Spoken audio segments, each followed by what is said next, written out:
परभणीमध्ये रोख रकमेचा तुटवडा, बँक आणि एटीएम समोर ग्राहकांची नाराजी. अनेक एटीएम मधून केवळ 100 रुपयांच्या नोटांचाच पुरवठा. 500च्या नोटा गायब. एका वेळी फक्त 4000 रुपयेच मिळत असल्याने नागरिक त्रस्त. बीड शहरातील छत्रपती शिवाजी महाराज चौकामधील एटीएम मध्ये 500 रुपयांच्या नोटा उपलब्ध असल्याचं समोर. बँकेच्या अधिकाऱ्यांशी संपर्क साधला असता डिजिटल करन्सीवर भर दिला जात असल्याची माहिती.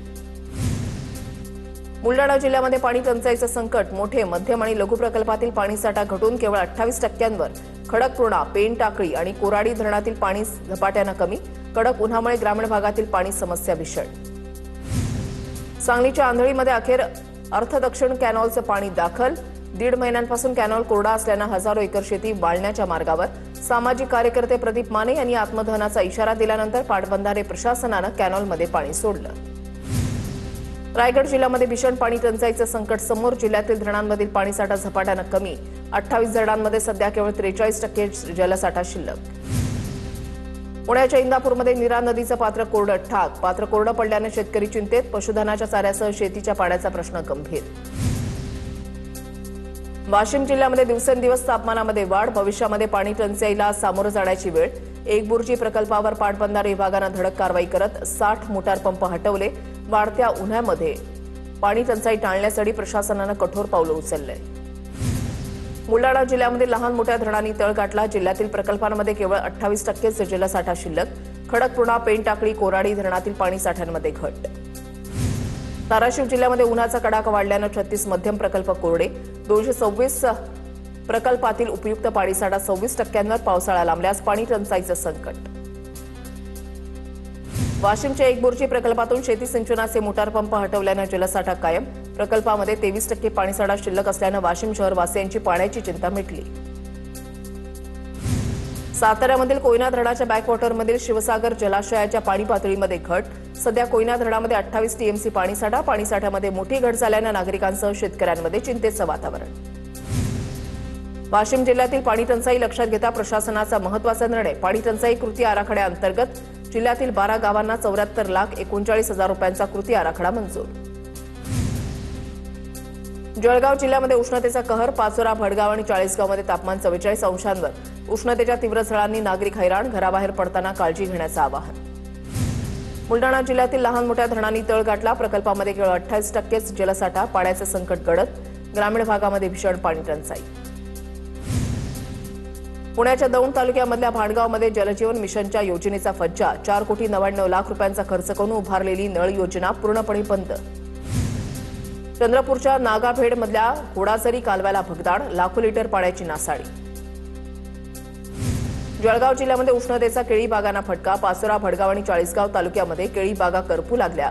कडक उन्हामुळे घडांची वाढ खुंटली. फळांच्या गुणवत्तेवर परिणाम. हवामान विभागाकडून उष्णतेची लाट आणखी तीव्र होण्याचा इशारा.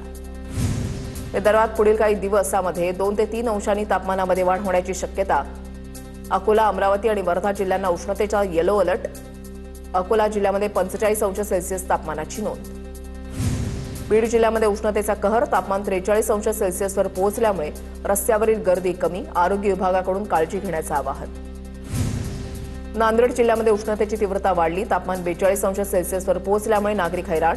वाढत्या उकाड्याचा पिकांनाही फटका. शेती होरपळण्याची भीती. सकाळी 10 ते 4 दरम्यान घराबाहेर न पडण्याचं वैद्यकीय अधिकाऱ्यांचं आवाहन. छत्रपती संभाजीनगरमध्ये तापमान 43 अंशांवर पोहोचलं. छत्रपती संभाजीनगरमध्ये दुसऱ्यांदा उच्चांकी तापमानाची नोंद. हवामान विभागाकडून उष्णतेच्या लाटेचा येलो अलर्ट. नाशिकमध्ये उष्णतेची लाट तीव्र. 2 वर्षांनंतर तापमानानं 42 अंशांचा टप्पा गाठला. हवामान खात्याकडून बुधवारपर्यंत येलो अलर्ट जारी. तीव्र उकाड्यामुळे नाशिककर हैराण. गोंदिया जिल्ह्याचा पारा 40 अंश सेल्सिअसवर. रात्रीच्या तापमानातही जास्त वाढ झाल्यानं गोंदियाकर हैराण. नागरिकांनी काळजी घेण्याचं डॉक्टरांचं आवाहन. धुळे शहराचा तापमानाचा पारा 44 अंशांवर. तापमान 4 अंशानं वाढल्यानं जनजीवन विस्कळीत. कृषी उत्पन्न बाजार समितीकडे शेतकऱ्यांनी पाठ फिरवली. जळगावमध्ये उष्णतेची लाट. तापमानाचा पारा 45 अंशांवर. जळगाव जिल्ह्यामध्ये यंदाच्या हंगामातील सर्वाधिक तापमानाची नोंद. शीतपेयांच्या दुकानावर नागरिकांची गर्दी वाढली. नागरिकांनी काळजी घेण्याचं प्रशासनाचं आवाहन. चंद्रपूरमध्ये उष्णतेचा तडाखा तीव्र. तापमान 44 अंशांवर पोहोचलं. नागरिकांना सतर्कतेचं प्रशासनाचं आवाहन. धाराशिवमध्ये तापमानाचा पारा 41 अंशांवर. शासकीय रुग्णालयामध्ये उष्माघाताच्या रुग्णांमध्ये वाढ. शासकीय रुग्णालयामध्ये उष्माघाताच्या रुग्णांसाठी विशेष कक्षाची उभारणी. गडचिरोली जिल्ह्यामध्ये तापमानाचा पारा 43 अंशांवर गेल्यानं उन्हाच्या तीव्र झळा. जिल्हा रुग्णालयासह उपजिल्हा रुग्णालयामध्ये दररोज 10 ते 12 उष्माघाताचे रुग्ण दाखल. डोंगराळ भागामध्ये दुपारच्या वेळी नागरिक हैराण. अमरावती जिल्ह्यामध्ये उष्णतेचा कहर. महिन्याभरामध्ये उष्माघाताचे 12 रुग्ण आढळले. तापमान 46.8 अंशांपर्यंत पोहोचल्यानं नागरिकांच्या आरोग्यावर परिणाम. हवामान खात्याकडून पुन्हा तापमान वाढीचा इशारा. नागरिकांना काळजी घेण्याचं आवाहन. शहापूरमधील आदिवासी विकास महामंडळानं खरेदी केलेल्या भाताचा मोबदला थकल्यानं शेतकरी हवालदिल. मे महिना संपत आला तरी हक्काचे पैसे न मिळाल्यानं शेतीची कामं रखडली. प्रशासनानं तातडीनं लक्ष देऊन मोबदला मिळवून देण्याची शेतकऱ्यांची मागणी. गोंदियाच्या धान खरेदी केंद्रावर 54,000 शेतकऱ्यांकडून नोंदणी. धान खरेदीचं उद्दिष्ट कमी असल्यानं शेतकऱ्यांची धाकधूक वाढली. जळगावच्या चाळीसगाव बाजार समितीमध्ये 13 आणि 14 मेला भुसार मालाचे लिलाव बंद राहणार. विक्रमी आवकेमुळे बाजार समितीमध्ये लिलाव स्थगित. शेतकऱ्यांनी 2 दिवस माल विक्रीसाठी न आणण्याचं आवाहन. पेपर फुटीच्या पार्श्वभूमीवर एनटीएकडून नीट परीक्षा रद्द. निर्णयानंतर विद्यार्थ्यांमध्ये संताप आणि तणावाचं वातावरण. पुन्हा परीक्षेला सामोरं जावं लागणार असल्यानं विद्यार्थ्यांची चिंता वाढली. बीड शहरातील गोळीबार प्रकरणाचा तपास वेगात. घटनास्थळी फॉरेन्सिक टीम आणि पोलिसांकडून पाहणी. गोळीची शेल ताब्यात. स्थानिक गुन्हे शाखेकडून आरोपी ताब्यात. पुढील कारवाई सुरू. वाशिमच्या रिसोड तालुक्यामध्ये सौर कृषी पंप योजनेचा बोजवारा उडाला. अर्ज मंजूर होऊन 6 महिने उलटले तरी शेकडो शेतकऱ्यांना अद्याप जोडणी मिळालेली नाही. 15 दिवसामध्ये पंप न मिळाल्यास आंदोलनाचा शेतकऱ्यांचा इशारा.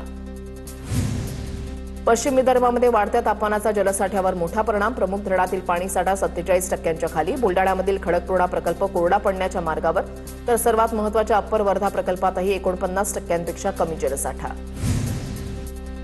नाशिकच्या मालेगावमध्ये कांद्याचे दर कोसळल्यानं कांदा उत्पादक शेतकरी संकटात. सरकारच्या धोरणामुळे शेती उद्ध्वस्त होत असल्याचा शेतकऱ्यांचा आरोप. अमरावतीमध्ये कांद्याचे दर 5 ते 13 रुपये किलोवर. उत्पादन खर्चही निघत नसल्यानं शेतकरी मेटाकुटीला. धुळे कृषी उत्पन्न बाजार समितीमध्ये उन्हाळी कांद्याची आवक वाढली. कांद्याला अवघा 1,000 रुपये क्विंटल दर मिळत असल्यामुळे शेतकरी नाराज. प्रति क्विंटल 2,000 रुपये दर देण्याची शेतकऱ्यांकडून अपेक्षा व्यक्त.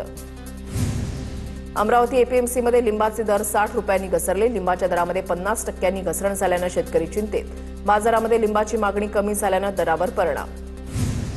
परभणीमध्ये वाढत्या उन्हाचा लिंबूच्या बागांना फटका. झाडांना लागलेली लिंब काळी पडत असल्यामुळे शेतकरी अडचणीत. बाजारामध्ये लिंबांना 200 रुपये प्रति किलोचा दर. हिंगोलीच्या वसमतमध्ये दुकानातून चोरट्यांनी हळदीचे कट्टे पळवले. अडत चालकाची वसमत पोलीस ठाण्यामध्ये तक्रार. पंतप्रधान मोदींच्या सेंद्रिय शेतीच्या आवाहनानंतर गांडूळ खताला मागणी वाढली. वाशिमच्या नागठाणामध्ये खत घेण्यासाठी शेतकऱ्यांची गर्दी. गेली 15 वर्ष सेंद्रिय शेती करत उत्पादनामध्ये वाढ झाल्याचा दावा. लातूर जिल्ह्यामध्ये अवकाळी पावसाच्या शक्यतेमुळे बाजारामध्ये आंब्याची आवक वाढली. वादळी वाऱ्याच्या अंदाजानंतर शेतकऱ्यांनी आंबा विक्रीसाठी आणला. वाढलेल्या आवकेमुळे आंब्याचे दर 60 ते 80 रुपये किलोवर. वर्ध्याच्या नासणगावमध्ये कृषी विभागाकडून 17 लाखांचे प्रतिबंधित एचटीबीटी बियाणं जप्त. पोलिसांनी 37 पोत्यांमधील 1850 बियाण्यांचे पाकिट ताब्यात घेतले. पुलगाव पोलीस ठाण्यामध्ये पुढील कारवाई सुरू. बोगस बियाणं विक्री करणाऱ्यांचे या कारवाईमुळे धाबे दणाणले.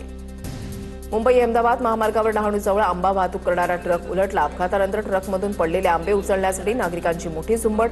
चालकाचं वाहनावरचं नियंत्रण सुटल्यानं आंबा वाहतूक करणाऱ्या ट्रकचा अपघात.